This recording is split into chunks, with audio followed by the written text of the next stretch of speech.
Our founding fathers gave us direct democracy in our first constitution, and it was over a number of years left out of the redrafting of the constitution, and it was never put to the people.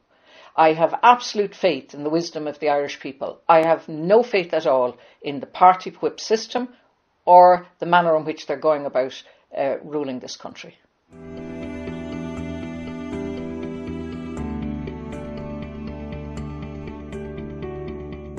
The party whip system basically means that when you vote for somebody and they put their policies forward, that's not necessarily what you get once government is formed, because 2 or 3 individuals will make the decisions as to what's best for the country. They don't consult with anyone. They certainly don't consult with the people. And it's not necessarily always in the interest of the Irish people. We really don't know who has the influence and who has the ear of government.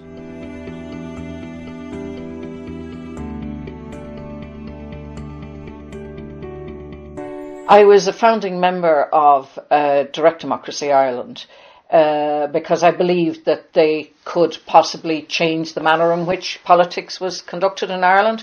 But then I realised you actually don't need a party to implement direct democracy. And that's why I'm running as an independent. It is my intention to put the structures in place whereby the people of Dublin Mid-West can make their views known and their vote count on serious issues that come before the House. That is my absolute commitment to them. It is not my intention to run for a second term. It is my intention to put the structures in place so that they can participate on an ongoing basis in democracy and the running of this country.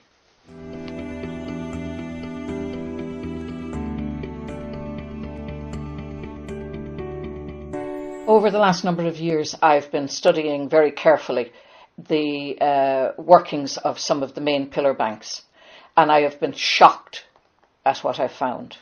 The Financial Services Authority in Great Britain have found similar fraud, and they have fined the banks substantial amounts of money and called it fraud.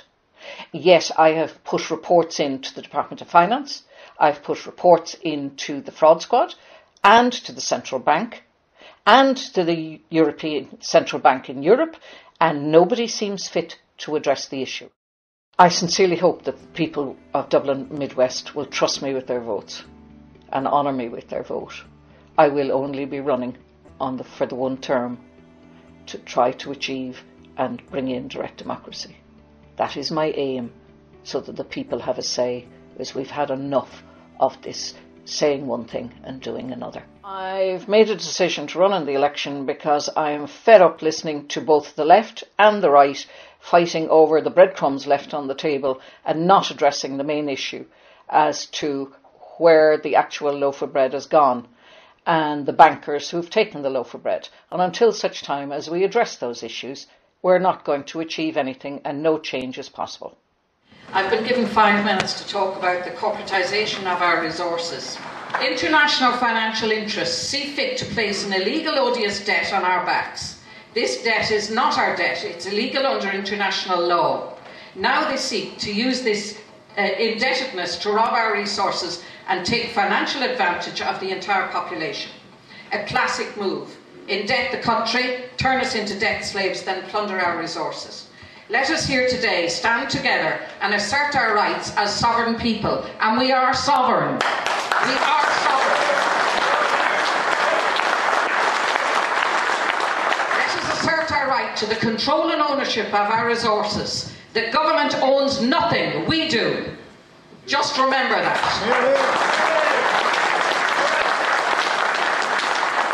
They use buzzwords and fear-based propaganda like water shortages. Well, did you ever? Right. Pollution control. They even dare to take control of our seed, thereby taking control of our very food supply. The Troika has, through austerity, transformed Ireland and an economic decline into the most rapid economic collapse in modern history. And we're all here struggling day to day when most of us should be retired, trying to survive.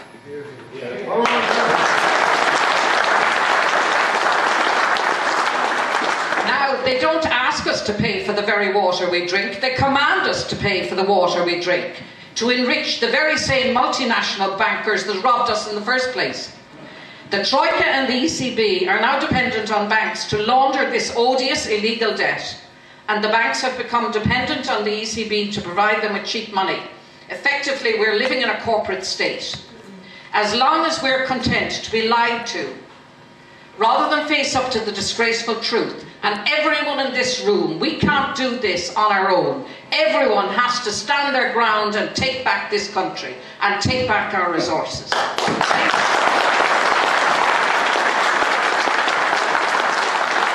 If we fail to do it, the status quo will be maintained. We have to have the courage. We need a culture of caring about the future generations, and the longer Ireland continues to comply with this illegal bailout and the agreement to sell off our assets, the debt burden will become even greater. We must put these international financial vested interests on notice that Ireland, as Paul said, Ireland is not for sale.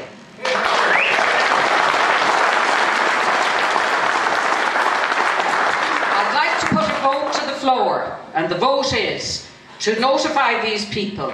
Please note that any contract signed in relation to the disposal of state assets as a result of an illegal odious debt where irregularity or corruption is suspected will be legally reviewed by the people of Ireland. I'd like a show of hands in support of that contention.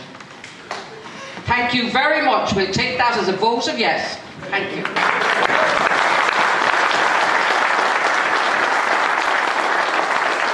Do we have your permission to place an ad in the newspaper to that effect? Yes. Thank you.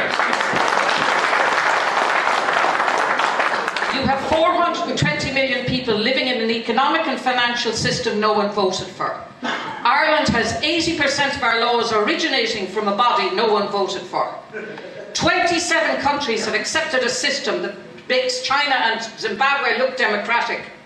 If Ireland was run by 27 unelected members, there would be an outcry. We have to stand together and take back our country. We were stitched up and we were stitched in by incompetent politicians and international financial thugs. Now it's time for us to stand together, shoulder to shoulder, and very carefully undo their corrupt stitch-up. Thank you.